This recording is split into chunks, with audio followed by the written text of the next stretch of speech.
अभी उन बच्चों की उम्र क्या है। अभी बच्चे कोई बच्चा दूसरी क्लास में है, कोई बच्चा तीसरी क्लास में है, कोई बच्चा पाँचवीं क्लास में है। उन बच्चों का स्वास्थ्य, डॉक्टर साहब जिला अस्पताल से डॉक्टर संदीप चौधरी यहाँ पहुँचे थे।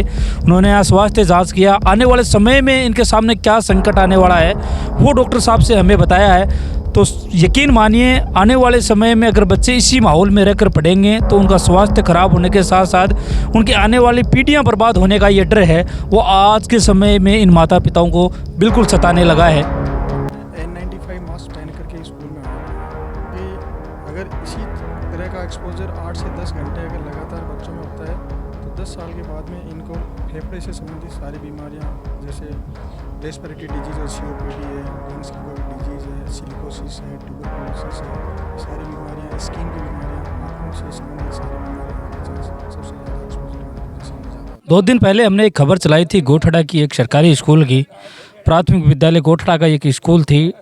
उसमें स्वास्थ्य बच्चों का किस कदर ख़राब हो रहा था उसकी खबर थी, जिसमें बताया था कि बच्चे सांस की बीमारी से जूझ रहे हैं और बच्चों के हार्ट में बीमारियां हो रही हैं। वजह थी श्री सीमेंट फैक्ट्री का कन्वर बेल्ट, और इसी कन्वर बेल्ट के कम से कम 50 मीटर दूरी के अंदर ये स्कूल थी। खबर लोगों ने देखी, सरकारी सिस्टम ने भी देखी। आखिरकार सरकारी सिस्टम ने इस मामले में संज्ञान लिया और आज स्वास्थ्य विभाग की टीम है वो इस स्कूल में बच्चों का स्वास्थ्य जांचने के लिए पहुंची हैं। जिला अस्पताल से डॉक्टर संदीप जी चौधरी की पूरी टीम है वो स्वास्थ्य विभाग से निर्देश के ऊपर इस स्कूल के अंदर बच्चों का स्वास्थ्य है वो जांच रही है। डॉक्टर साहब से हम लोग चर्चाएं करते हैं आखिरकार कैसा इन बच्चों का स्वास्थ्य है, कौन कौन सी ऐसी बीमारियां थी जो आने वाले समय में इन बच्चों के लिए और ख़तरा बनेगी, वो विषय रहेगा। क्योंकि ये मैं बता रहा था, राजकीय प्राथमिक विद्यालय डहर की जोड़ी गोठड़ा का ये स्कूल है और मेरे पीछे लगभग 50 मीटर दूरी पे ही एक श्री सीमेंट फैक्ट्री का कन्वर बेल्ट चलता हुआ आपको नज़र आएगा। पौधों पे आप नज़र दौड़ाओगे तो पौधे एकदम आपको वाइट नजर आए, क्योंकि श्री सीमेंट फैक्ट्री के द्वारा उस खबर की हेडलाइन हमने डाली थी, सांसों में जहर घोलती है फैक्ट्री। वो वीडियो सबने देखा, उसके बाद इस मामले में संज्ञान लिया गया। डॉक्टर साहब का इस मामले में क्या कहना है? देखो, अभी हमने यहाँ पे 11 बच्चों का स्वास्थ्य परीक्षण किया है। उसमें से 9 बच्चों को खांसी, बुखार, जुखाम की प्रॉब्लम आई है। 2 बच्चों की अभी कोई दिक्कत नहीं है। अभी उनको टेस्ट करके, जांच करके उनको और एक बार सिम्टोमेटिक ट्रीटमेंट दिया गया है। अगर 5 दिन का ट्रीटमेंट दिया है, अगर उसके बाद भी उन बच्चों को कोई आराम नहीं आता है तो उनको हॉस्पिटल में बुला करके वहाँ पे उनकी जांचें करवाई जाएगी। उसके आधार पे फिर आगे का ट्रीटमेंट दिया जाएगा।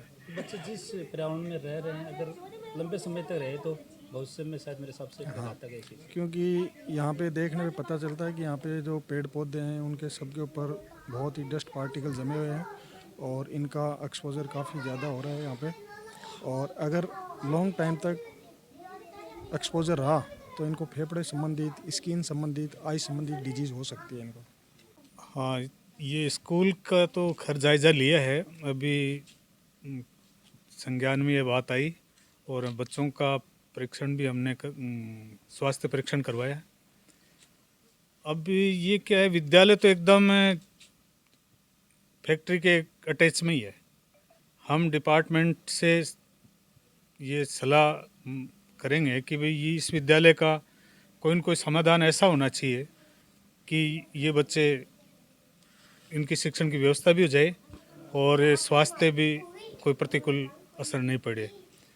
बाकी आज हमने स्वास्थ्य परीक्षण करवाया है।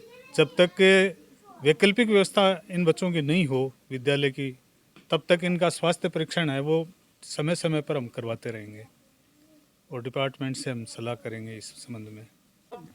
कोई बच्चों के लिए कोई सुझाव, और माता पिता भी स्कूल में पहुंचे, इनको कोई सुझाव है क्या आपकी तरफ से? देखो, जैसा यहाँ पे इन्वायरमेंट, यहाँ का कंडीशन देखने पे पता चला है कि यहाँ पे डस्ट का एक्सपोजर बच्चों में काफ़ी ज़्यादा हो रहा है। तो इसको, इनके लिए मैं ये सुझाव दूंगा कि बच्चों को है ना N95 मास्क पहन करके स्कूल में आना पड़ेगा।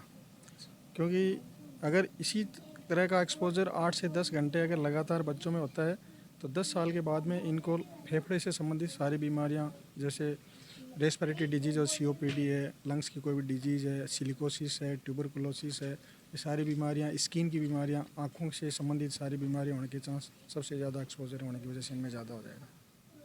स्वास्थ्य जांच के बाद डॉक्टर साहब ने बड़े चौंकाने वाले कुछ चीज़ें हमें बताई है। उन्होंने कहा कि बच्चे जिस तरह से माहौल में रह रहे हैं 8 से 10 घंटे स्कूल में, उन बच्चों को मास्क लगाना इस स्कूल में ज़रूरी है, वरना ये बच्चे आने वाली 10 साल के बाद जब ये बच्चे इनकी स्थितियाँ हैं फेफड़ों की बीमारियों से, सांस की बीमारियों से, साथ भर के स्किन की बीमारियों से और आंखों के ख़राब होने का डर इन बच्चों को सता रहा है। बच्चों के माता पिता स्कूल में बच्चे पहुंचे थे। डॉक्टर साहब जब बच्चों से चर्चा देखकर जब माता पिताओं को इस चीज़ के बारे में बताया तो डॉक्टरों ये माता पिता के मन में भय डर बैठ गया। माता पिता भी जो समस्या इस वातावरण में जूझ रहे हैं वो समस्या भी हमारे सामने रखी।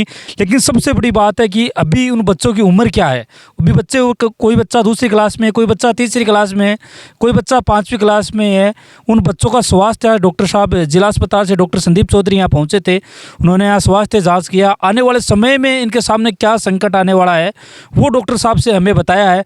तो यकीन मानिए आने वाले समय में अगर बच्चे इसी माहौल में रहकर पढ़ेंगे तो उनका स्वास्थ्य खराब होने के साथ साथ उनकी आने वाली पीढ़ियां बर्बाद होने का ये डर है वो आज के समय में इन माता पिताओं को बिल्कुल सताने लगा है। इसी के साथ एक नई स्टोरी स्कूल को लेकर हम लोग पहुंचेंगे। एक स्टोरी हमने गोठड़ा की आज कवर की है।